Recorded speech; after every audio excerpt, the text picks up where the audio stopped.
Well, Sago, we're here in southwestern Florida, and we are down what they would call Alligator Alley, just running across the bottom end of Florida from Naples to Miami. And we just left Naples, and we're lucky enough to run into an elder named Toefolope. She told me not to call her elder because she's very young, especially at heart. And Sago in Iroquois is hello. And hello, Toefolope. Hello. And your name interpretation? Toefolope is butterfly. Means butterfly. Okay. And you are of the what nation? I am from the Calusa Muskogee, Florida indigenous nation. Okay. And tribe? My tribe is the independent Calusa Muskogee. Okay. And clan? I don't have a clan because my mom is Japanese. Okay. But my grandma was Bird Clan, and her village is actually right across the street from us. Oh, well, question out of place. Is this a matriarch or a patriarch This society? is a matriarchal society. Same as ours. Yes, Okay. always. It's from female to female.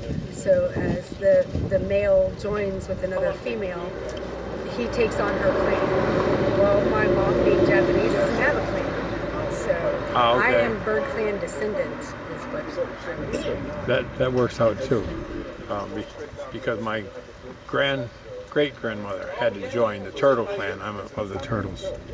And you spent a few years here on Mother Earth. What lesson has she taught you? That we are completely one. The environment and humanity are not separate in any way, shape, or form. We are the environment. The environment is us. We are nature. We're not encroaching on nature. We are killing ourselves. So it's not that we are the stewards of the land. We are the stewards of humanity. And that's what nature has taught me, is that we are nature. Now, what advice would you have for the rest of us poor creatures out here on Mother Earth? Try to realize and remember and come to understand the full scope of being part of nature. Because I know similar in your culture and my culture, Mother Earth is your mother that gave you the life. So to insult her or to pave her or to Harm her, to pull in her any hair way, by pulling her grass. Yes. No. you're hurting your mom. Yes. Yeah. And When they put in pipelines, when we fight pipelines down here, we fight oil. To us, that's like you're raping a woman. You know, you're intruding into her body without her permission and harming her and impregnating her with poison. So, and we'll go into that later with the alligator plates off their back, how it's affected them over the years. But we'll talk about that a little bit later, if possible. And the question I've been dying to ask you is, because you are like me, you're a modern day native, Injin, whatever you want to call us, but you're modern day. How do you feel about being native? I feel great, but it can be somewhat frustrating. I'm not being just native. There's actually a lot of differences in Native people because the American government is still trying to divide and take over. So they created the Seminole American Government Tribe and the Miccosukee Tribe. They have reservations, which means the independent natives have given up their rights to everything.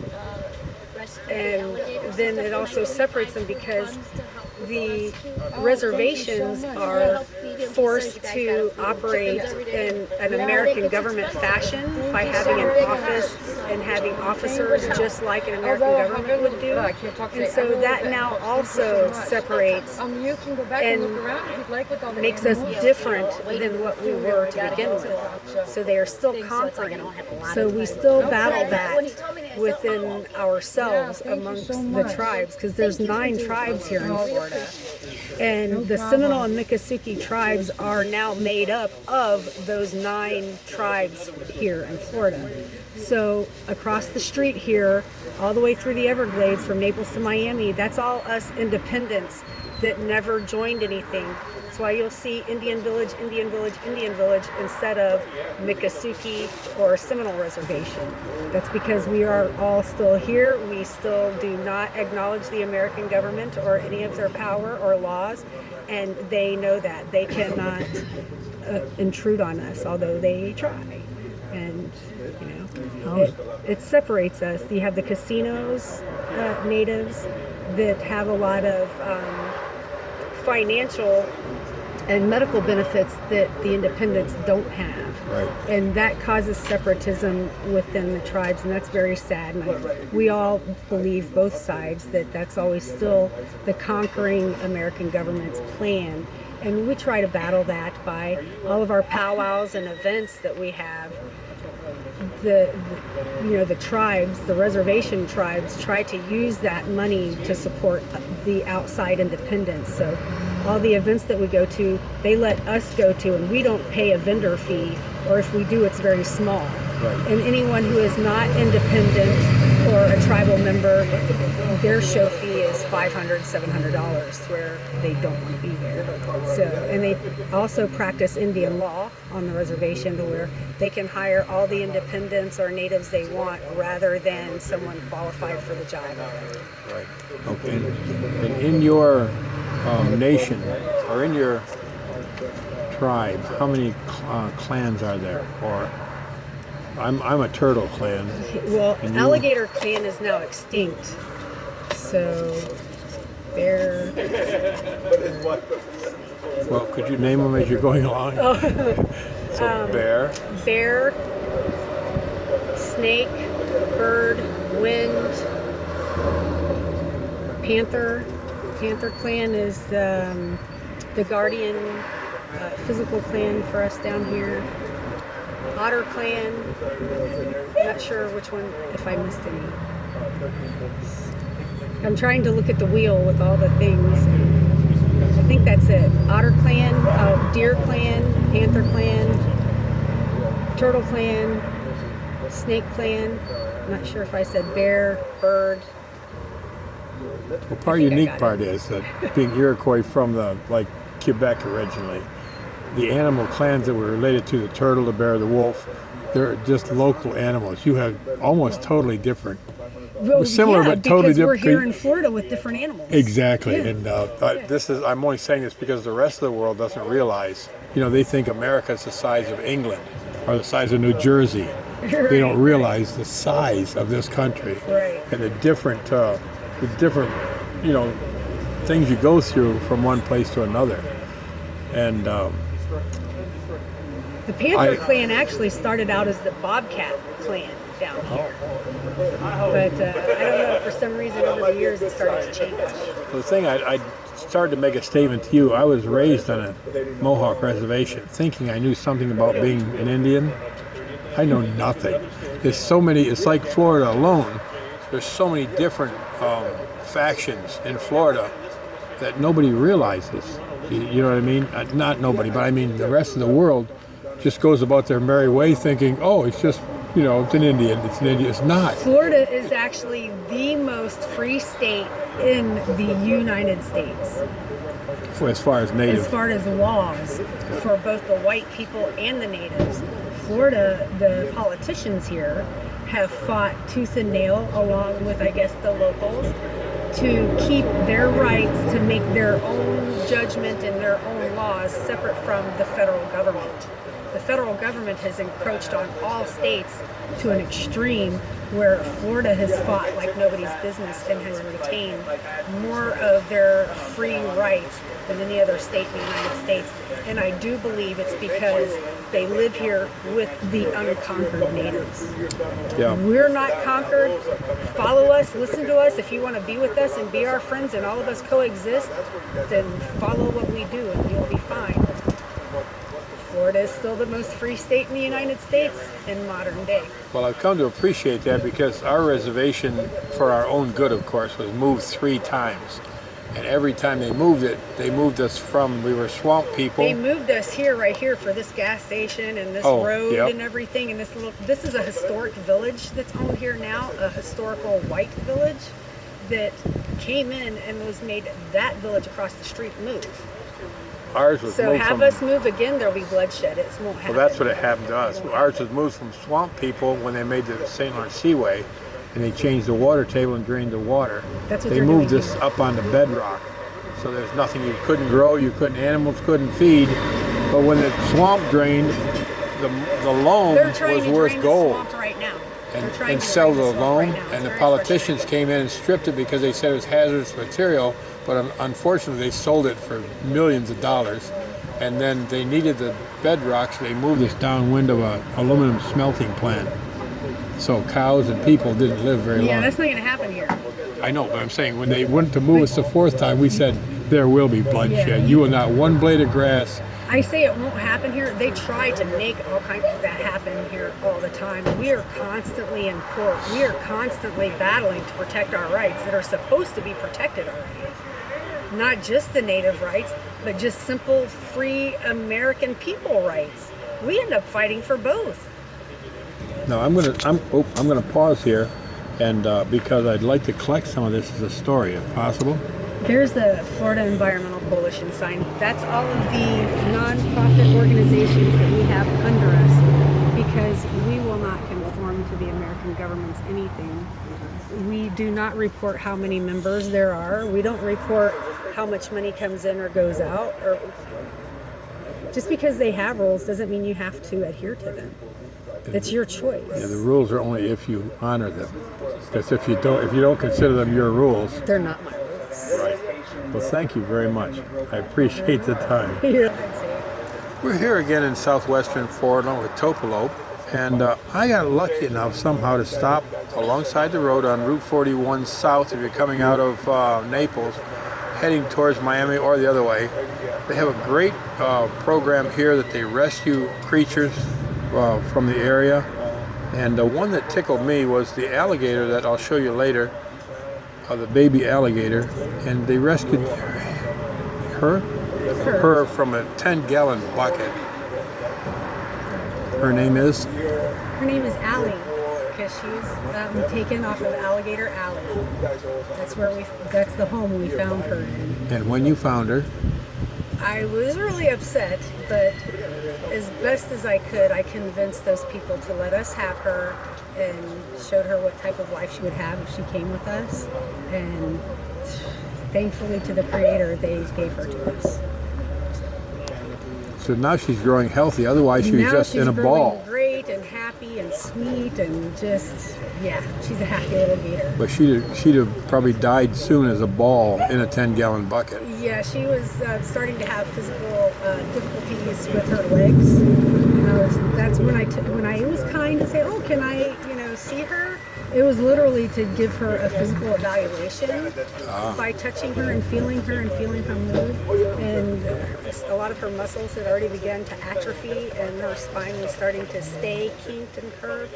So, yeah, it was just as nicely as possible. Now, you had mentioned very briefly about your grandparents taken into slavery. Oh yes, my great-great-grandparents.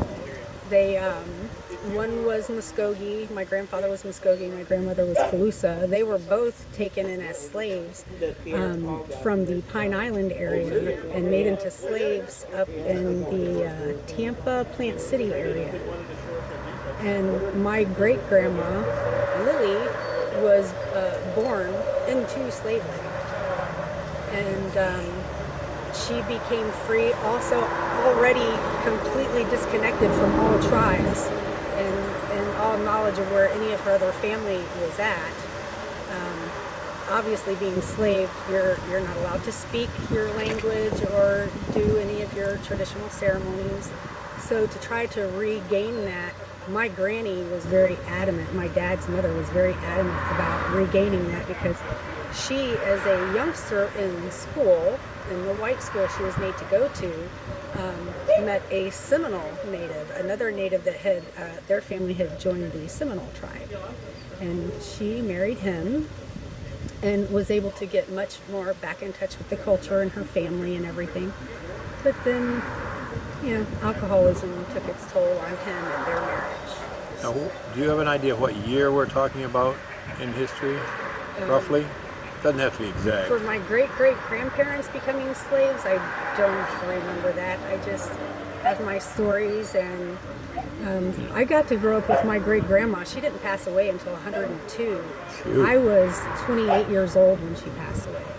So she helped me with my college papers when I would write. One of my classes was creative writing, in English something. So I would write my papers and I would read it to her, and she would tell me that it was too long or I was off base or this or that. And she completely really is the one that helped form my mind and how it works and how I look and view things. But when that elder passed, it was like losing a whole section of history, correct? Because this is part of my mission. It was like losing a part of my life. Yeah, I felt all of her emotions whenever she told me anything. Hey, did you meet my son? We were that completely connected. So. Well, and with the elders, once we lose that history, we're a verbal and a pictorial culture. It's lost forever. It isn't like somebody's going to come along and open a book. Right, and I think maybe that's just a cultural conditioning in our makeup. It works for thousands of years. That's how we have always existed. So whenever you take in words, that's why it's so important that you use the right, proper, respectful words, because those words are going to last forever. Those words are history. And you're going to get me blubbering like an idiot here in a minute. And we internalize it to the point where we still know this is the important message of how we are connected. We are never separate from nature. We are never separate from any elder that has ever passed. Their stories, their energy, all of that is very real and literally a part of us. So when I talk about our family members having to be marched through here and drown their own babies, their own granddaughters, their own children, to stop the Union soldiers from hearing the whole rest of us, from wiping out the whole tribe. We had to kill our own babies through there. You feel that. The goosebumps come up every time, because you know that was your grandma or your great-grandma or your aunt that had to go through that. So now this is during the Indian Removal Act, right? Yes. And you were saying that Florida, uniquely enough, is one that was never conquered. Right. We are the unconquered. I think I actually have a flyer in the shop over there we have every year called the Shootout. And it's a war reenactment of the last war between the natives and the Union soldiers, where we won. And it's also where the American government started to throw around the rumors that the Calusa Indians were extinct and this tribe was extinct and all that.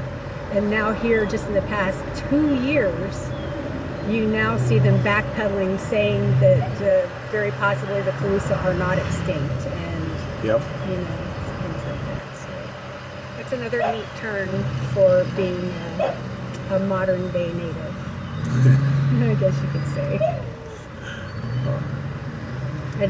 But one reason why it's the biggest joke in the world that I ever hear anything about gun laws and gun control, because the American government will never, ever take away their people's guns. They won't, because they know they live inside a hostile nation. They are in a hostile nation. They are still within a whole entire nation of people that they came in and killed and raped and created all these horrid hundreds of year-long nightmare memories. And you know what? 1950s? That's not been 100 years yet. So the emotions, the feelings, the psychological damage from family to family member is still there. So it's very different. People do not have a clue exactly what it is right. to be native, and they never will. Be grateful for that. I'm still grateful to be native, though. Well, because I love and cherish everything that I know. that was my only salvation from alcoholism, because I was raised Roman Catholic, and the reservation pretty much was all Roman Catholic. But I found no salvation in Catholicism. I had to come back to the Iroquois religion to find the purity and the salvation. I was blessed to be raised with both. My grandfather was white, because she left the Seminole and ended up with a white guy. But luckily for me, it was very important for him that she get all of the knowledge and all of the connection and live as closely as she ever could to the same way she always was. He met many people, many natives down here, because this is where most everybody was. And he had set up business to develop down here. You've got H.P. Williams Park down there. It's because my grandpa's brother. Ah. You know, the Williamses were very big in developing South Florida. But people don't know that obviously how connected they were to the natives. My grandpa married her, gave her his last name. That kind of stuff didn't happen because they still to this day call us dirty Indians down here. I've been called worse myself. Well, that's just one example.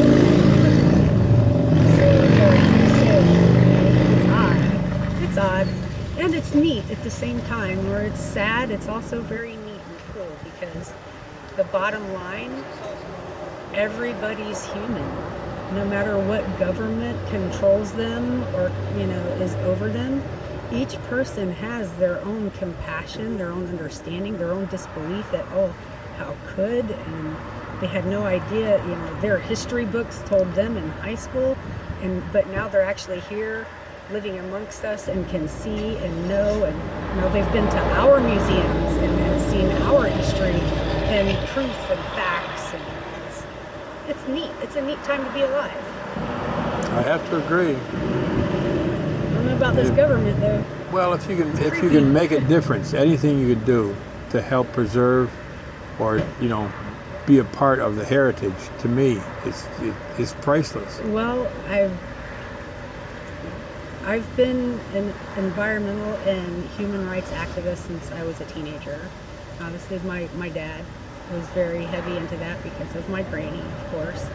And we had to fight for Fish Eating Creek, where my dad was born. My dad was born on the headwaters of Fish Eating Creek.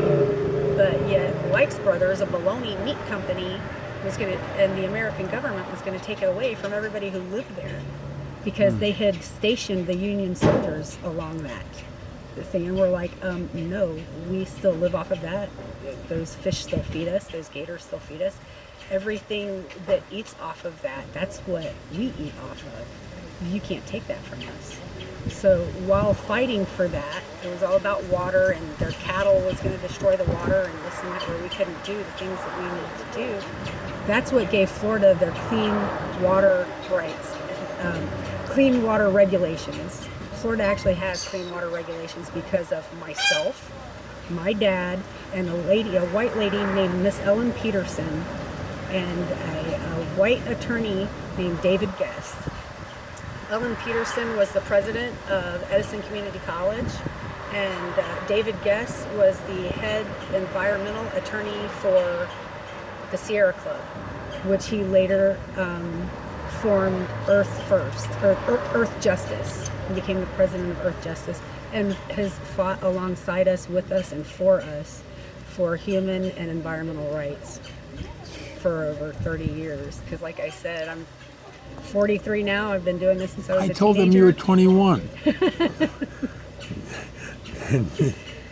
So it's been nice though, and I've definitely got to see and understand both views and ideals of how humanity is supposed to progress forward, or how people think humanity is supposed to progress forward because of how their government directs them that they should be thinking and should grow.